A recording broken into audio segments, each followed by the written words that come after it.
The US funded highly dangerous coronavirus research that was once banned at the Wuhan Institute of Virology.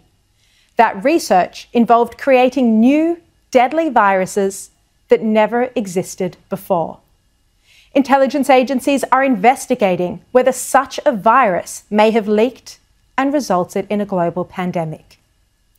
The person who knows more about this research than anyone is the top medical advisor to the president, Anthony Fauci. But when the outbreak of the pandemic exploded and the White House was sitting there wondering how it all started, Fauci did not once mention gain-of-function research or the other research activities at the Wuhan laboratory. It was left to others to slowly uncover.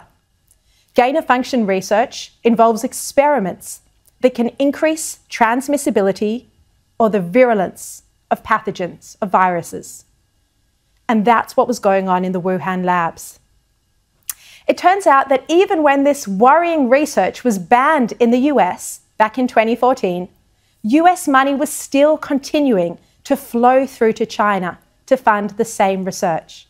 And Fauci is the man responsible for this. He was the head of the NIH when the ban on this risky research was lifted in 2017.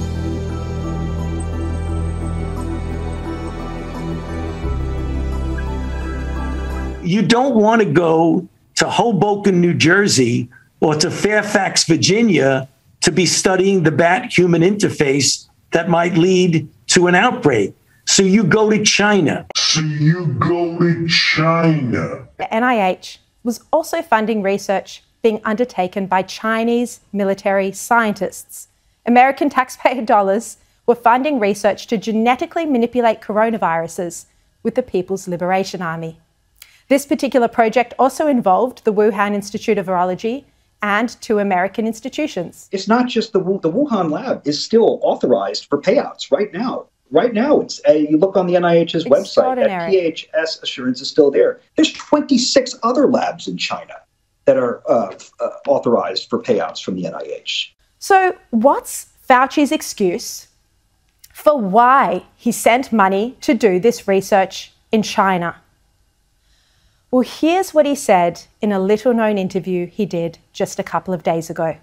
This is a sub-award from a larger grant that received one of the highest scores from American peer reviewers of research that needed to be done. So you say, why do it in China? You do it in China through a very well-known, highly qualified laboratory. Well, let's hit pause there for a second. Is Fauci serious? A highly qualified laboratory? He needs a history lesson.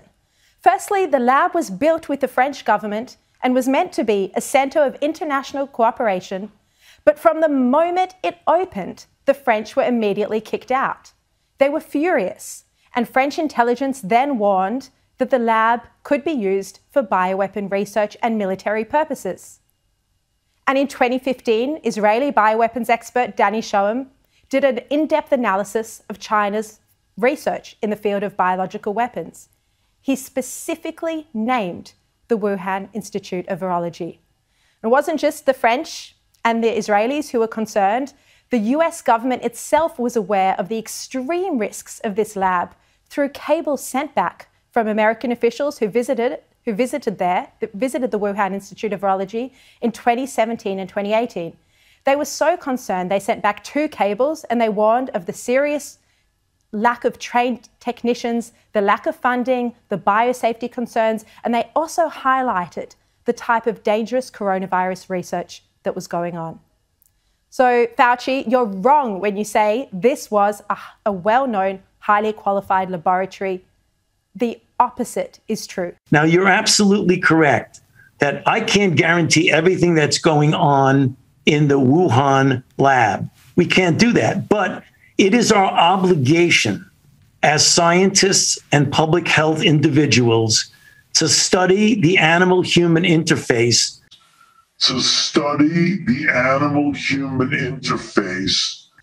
No, Fauci. It is your obligation as a scientist and a public health official to protect our public health by doing coronavirus research in a laboratory where you can guarantee everything that's going on. So it was incumbent upon us to study the animal-human interface and to understand what potential these viruses have of infecting humans, which then might damage the United States. That phrase that you just heard Fauci say, the potential these viruses have to infect humans, that describes exactly the type of gain-of-function research where viruses are genetically altered to see if they can infect humans. And in doing this research, a new virus is created that does infect humans, that can infect humans, and could leak from a laboratory to cause a pandemic. Please let me finish. So you don't want to go to Hoboken, New Jersey, or to Fairfax, Virginia, to be studying the bat-human interface that might lead to an outbreak. So you go to China. So you go to China. So you go to China. Seriously, you go to China because you don't want to start an outbreak in America? Does this health official not understand how viruses can spread around the world? In China, in labs that are less safe, less secure, where the new deadly viruses can then be used for military purposes and bioweapons research, where military scientists had already advocated for the weaponization of coronaviruses. This is where America's top medical advisor to the president wanted to do the risky coronavirus research. It is unthinkable. And our mission is to stop taxpayer-funded and wasteful government spending on animal experiments, such as at the Wuhan lab. We've been on this journey, like you, really since day one. We started our work and our investigations into Wuhan way back in January of 2020. But our contributions to exposing and investigating the pandemic's origins really weren't so much following the science to implicate a lab leak, but following the money. Following that money trail and then to find, expose, and defund it. Our new lawsuit that we just filed against Fauci's NIH is part of this overall campaign. Last year, over Easter weekend of 2020, our organization, White Coat Waste Project, launched the very first investigation showing how the money trail worked, showing that indeed taxpayers via Fauci's NIH en route to the secretive, then little-known EcoHealth Alliance were indeed funding the Wuhan lab.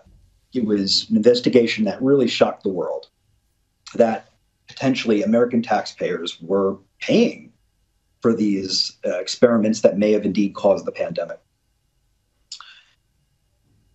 You can see in the new Fauci emails, they talk a little bit about our investigation back in April of 2020, when it all broke and got the White House's attention to cancel the active funding at the time. Well, since we launched that investigation, Sherry, we subsequently sent 2 Freedom of Information Act requests to the NIH to find out precisely what Fauci knew and when he knew it.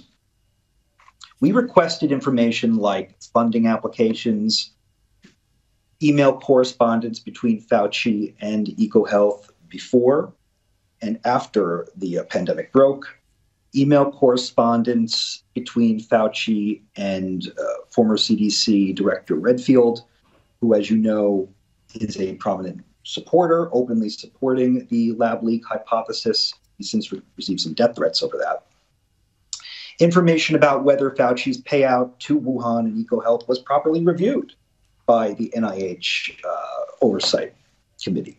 Fauci's emails all the way back to 2013 we requested. We want to see what NIH and EcoHealth knew about a lab leak, a potential lab leak in late 2019 and early 2020.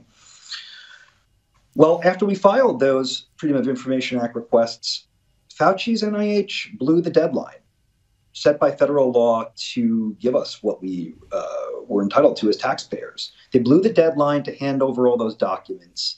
And so White Coat filed a federal lawsuit in a district court. We really do need some real good investigation work now in the U.S. We need that presidential commission.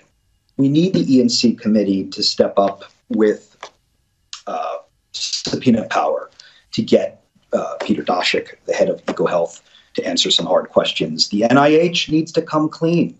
This lawsuit is a good chance to get that forthcoming information from them. They haven't been forthcoming with. They need to come clean now.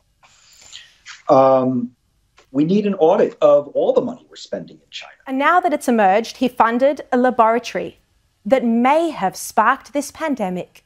There is no investigation at all. And is the White House concerned about any of this? Mr. President, you saw confidence in Dr. Fauci?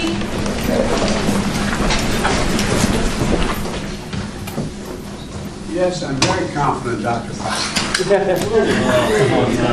Since you mentioned Dr. Fauci again, can you imagine any circumstance where President Biden would ever fire him? No. There is no accountability here from an administration that promised more transparency.